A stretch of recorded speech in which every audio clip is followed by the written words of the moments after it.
BSc part first, paper first inorganic chemistry. हम बात कर रहे थे एस ब्लॉक एलिमेंट्स की, और जो लास्ट क्लास थी उसमें हमने बात की थी एस ब्लॉक के एलिमेंट्स का लिक्विड अमोनिया में सॉल्यूशन किस प्रकार का होता है, और उसके अलावा हमने बात की थी हाइड्राइड्स के बारे में। ये सब बातें हम पिछली क्लास में हम कर चुके थे। अब जो हमें इस क्लास में बात करनी है वो सॉल्वेशन एंड कॉम्प्लेक्सेशन बिहेवियर के बारे में बात करनी है कि इनका विलायकन प्रवृत्ति किस प्रकार की है और साथ में इनकी संकुलन प्रवृत्ति, इन दो के बारे में हम इस क्लास में बात करेंगे। पहले बात करते हैं सॉल्वेशन। सॉल्वेशन टेंडेंसी या सॉल्वेशन बिहेवियर।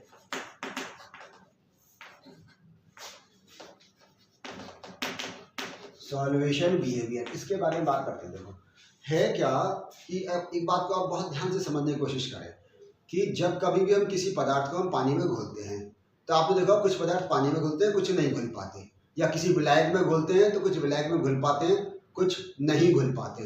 तो कुछ क्यों घुल जाते हैं, कुछ क्यों नहीं घुल पाते, उसको बात समझने की कोशिश करें। देखिए दो शब्द हैं, एक तो है लैटिस एनर्जी और एक है सॉल्वेशन एनर्जी। सॉल्वेशन एनर्जी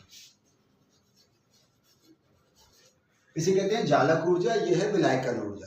ठीक है, लैटिस उनको आपस में जो बांधे रखती है वो लैटिस एनर्जी कहलाती है, आयंस को आपस में जो बांधे रखी है। और सॉल्वेशन एनर्जी जब किसी पदार्थ को पानी में घोला जाता है और वह घुल जाता है तो कुछ एनर्जी बाहर निकलती है जिसको हम सॉल्वेशन एनर्जी कहते हैं विद रेस्पेक्ट टू सॉल्वेंट। और यदि ये वाटर है तो उसको हम क्या कहते हैं, स्पेशल एस्पेक्ट में उसको हम हाइड्रेशन एनर्जी भी कहते हैं। यदि हम क्या लेंगे, यहाँ पर जल लेंगे तो ये हाइड्रेशन एनर्जी कहलाएगा, हाइड्रेशन एनर्जी। यहां तक बात समझ में आ गई। अब यहाँ पहला केस देखिए, यदि लैटिस एनर्जी ज्यादा है और सॉल्वेशन एनर्जी कम है, यदि किसी में लैटिस एनर्जी ज्यादा है और सॉल्वेशन एनर्जी कम है, हम पहला केस देख रहे हैं, तो ये इनसॉल्युबल होगा। ये जो पहला केस हमने देखा ये इनसॉल्युबल होगा, पदार्थ नहीं घुलेगा क्योंकि लैटिस एनर्जी ज्यादा है, उसकी जालक ऊर्जा इतनी मजबूत है कि पानी में घोले जाने पर भी जो ऊर्जा निकल रही है वो इतनी नहीं है कि इसके जालक को तोड़ पाए, तो ये इनसॉल्युबल होगा। और सेकंड केस अब आपके समझ में आ गया होगा कि यदि लैटिस एनर्जी ये कम है और सॉल्वेशन एनर्जी ज्यादा है, सॉल्वेशन एनर्जी ज्यादा है, तो ये कैसे हो जाएंगे, ये सॉल्युबल में है। पानी है, जल काम में ले रहे हैं तो हाइड्रेशन एनर्जी वरना सॉल्वेशन एनर्जी। तो अब आप बात को समझने की कोशिश करें कि जो एस ब्लॉक के एलिमेंट्स हैं जब कभी इनको जल में घोला जाता है तो ये बहुत आसानी से घुल जाते हैं। क्यों घुल जाते हैं, कारण हमारे समझ में आ गया, यहाँ पर इनकी लैटिस एनर्जी कम होगी और इनकी सॉल्वेशन या फिर हाइड्रेशन एंथैल्पी की वैल्यू बहुत अधिक होती है, इसलिए ये जल में घुल जाते हैं आसानी से। ठीक है, अब आगे की बात समझो, ये क्यों घुल जाते हैं, इसके पीछे क्या कारण है उसको समझने की कोशिश करें। जैसे मान लीजिए लिथियम है, लिथियम का हम जानते हैं लिथियम का कॉन्फ़िगरेशन क्या है, 1s2 2s1, और लिथियम प्लस का कॉन्फ़िगरेशन क्या है, 1s2, क्योंकि इसमें से एक इलेक्ट्रॉन निकल गया है।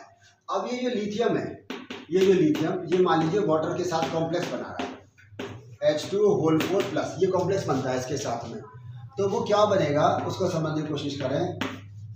ये जो लिथियम है इसमें ये 1s2 हो गया और इसका ये 2s2 और 2p खाली पड़े, 1s और 2s से खाली पड़े, तो यहाँ क्या होगा, यहाँ पर ये हाइड्रोजन ये वाटर मॉलिक्यूल है ये इसके साथ जुड़ जाएंगे और इसके साथ जुड़कर ये चार कॉम्प्लेक्स बना देंगे। अब ये जो H2O, यह भी H2O, यह भी H2O और ये भी H2O, इसने क्या किया, इनके साथ कोऑर्डिनेट बॉन्ड बना दिया। क्यों बॉन्ड बना दिया, क्योंकि ये 2s ऑर्बिटल और 2p ऑर्बिटल वेकेंट है। यहाँ हम लिथियम प्लस की बात कर रहे हैं, इसके इलेक्ट्रॉनिक कॉन्फ़िगरेशन में ये 2s और 2p वेकेंट पड़े हुए थे, यहाँ केवल ये लिथियम प्लस में केवल ये था, ये 1s 2s और 2p, तो इसके साथ ये वाटर मॉलिक्यूल जुड़ गए, तो क्या बन गया LiH2O4+। इसी प्रकार से हम और बात करते हैं, जैसे बनता है KH2O6+, ये भी बनता है। तो पोटेशियम की बात करें तो पोटेशियम का जब हम कॉन्फ़िगरेशन लिखेंगे तो 2s2 तक कंप्लीट हो जाएगा। अब इसका ये 3s 3p और साथ साथ 3d भी खाली पड़ा हुआ है, ये सब खाली पड़े हुए हैं, तो 6 वाटर मॉलिक्यूल ये 6 इसके साथ जुड़ जाएंगे, तो ये वाटर मॉलिक्यूल है और इस तरह का कॉम्प्लेक्स बना लेंगे। तो ये क्या बन गया KH2O6+। अब इसमें आप देखो 1S 3P और 2D, तो क्या हो गया मतलब sp3E2। यहां पर कौन सा हुआ था sp3। तो इसकी स्ट्रक्चर कैसी होगी LiH2O4 की तो होगी टेट्राहेड्रल, चतुष्फल की है, और इसकी स्ट्रक्चर कैसी होगी ऑक्टाहेड्रल, ऑक्टाहेड्रल। यहां बात को फिर समझो कि लिथियम में तो 4 H2O मॉलिक्यूल जुड़े, कहां जुड़े S और P में, sp3 हाइब्रिडाइजेशन हुआ, और हम जानते हैं sp3 हाइब्रिडाइजेशन में टेट्राहेड्रल स्ट्रक्चर होती है, चतुष्फल की है, ज्यामिति होती है। इसमें पोटेशियम में 6 वाटर मॉलिक्यूल जुड़ जाते हैं और उसकी जो ज्यामिति हो गई वो किस प्रकार की हो जाती है, ये ऑक्टाहेड्रल हो जाती है। तो हम यहाँ क्या बात हमारी समझ में आ रही है, हमारे बात ये साफ स्पष्ट समझ में आ रही है कि ये वाटर के साथ मिलकर ये कॉम्प्लेक्स बना लेते हैं, जल इनमें जाकर इनके जो वीकेंट ऑर्बिटल है वो इनमें जुड़ जाते हैं, और इस कारण से इनका आसानी से ये सॉल्यूशन हो जाता है। इसके और आगे की बात करते हैं।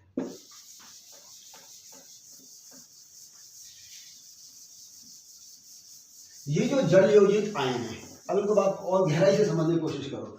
होना क्या चाहिए था कि वाटर मॉलिक्यूल जैसे Li, हम बात वापस से लिखते हैं, वापस जैसे मान लीजिए Li+, उसके बाद मान हम लिखते हैं Na+, फिर K+, Rb+ और CS+। इनकी बात करें, इसके हम आयनिक रेडियाई की बात करें तो ये 0.75 एंगस्ट्रॉम होती है। ये आयनिक रेडियाई इसकी 0.75 पिकोमीटर कह सकते हैं। इसकी जो आयनिक रेडियाई है 1.02 एंगस्ट्रॉम है। इसकी आयनिक रेडियाई है 1.38 एंगस्ट्रॉम, इसकी है 1.52 एंगस्ट्रॉम, और इसके बाद इसकी है 1.67 एंगस्ट्रॉम।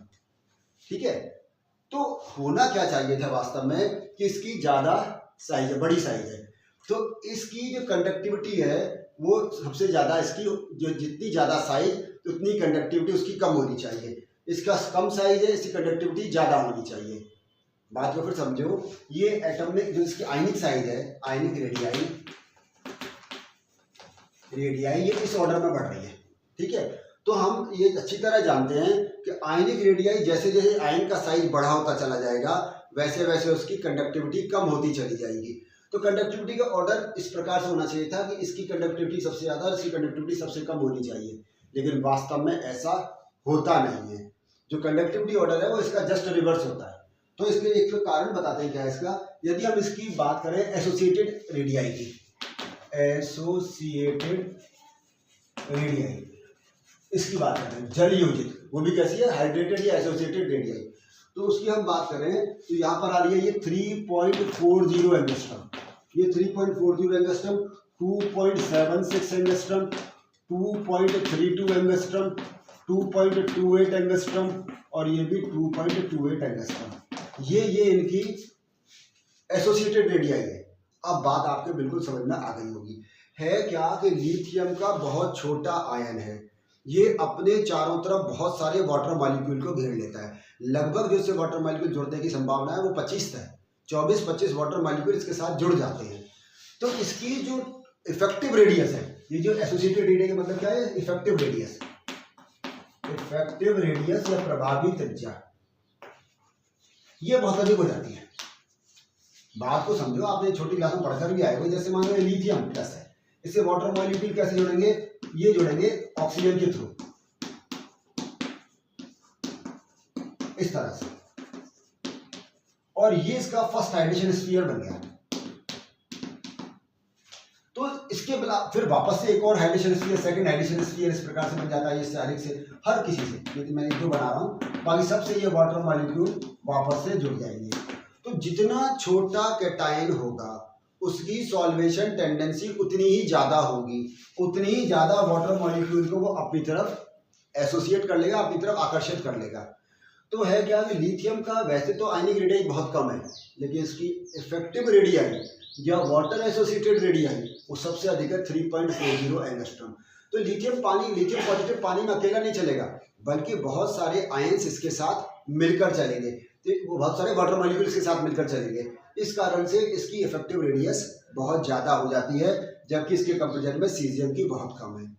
तो जो लिथियम का कॉम्प्लेक्स बनेगा, लिथियम का H2O के साथ हमने बताया था, लिथियम H2O4+ कॉम्प्लेक्स बनेगा, उसकी रेडियस इफेक्टिव रेडियस बहुत ज़्यादा हो जाती है इन सब के कंपेरिजन में। इसके कारण से इसकी आयनिक कंडक्टिविटी या इसकी जो इलेक्ट्रिकल कंडक्टिविटी है वो बहुत कम हो जाती है। जबकि सीजियम का वैसे वास्तव में देखा जाए तो आयनिक रेडियाई बहुत अधिक है, लेकिन चूंकि इसका जलयोजन कम है, इसका इफेक्टिव रेडियस कम होता है, इस कारण से इसकी इलेक्ट्रिकल कंडक्टिविटी ज़्यादा होती है। तो ये सारी बात आप समझने की कोशिश करना, एग्जाम में इस तरह से क्वेश्चन आता है तो यहाँ इस बात का ध्यान रखना कि इफेक्टिव रेडियस इसकी बहुत ज़्यादा हो जाती है। तो फिर आज की क्लास में हमने क्या सीखा? आज की क्लास में हमने सीखा इनके सॉल्वेशन के बारे में, इनके हाइड्रेशन के बारे में। क्योंकि इनके एस और पी ऑर्बिटल या पोटेशियम या अन्य का केस देखें तो एस पी और डी ऑर्बिटल इनके वेकेंट होते हैं, वाटर मॉलिक्यूल उनके साथ जुड़कर एक कॉम्प्लेक्स बना लेते हैं।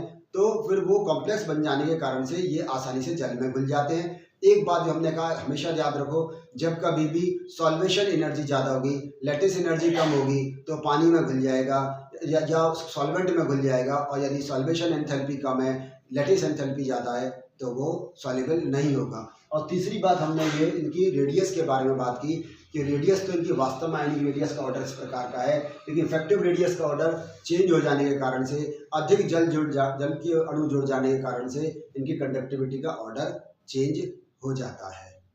धन्यवाद।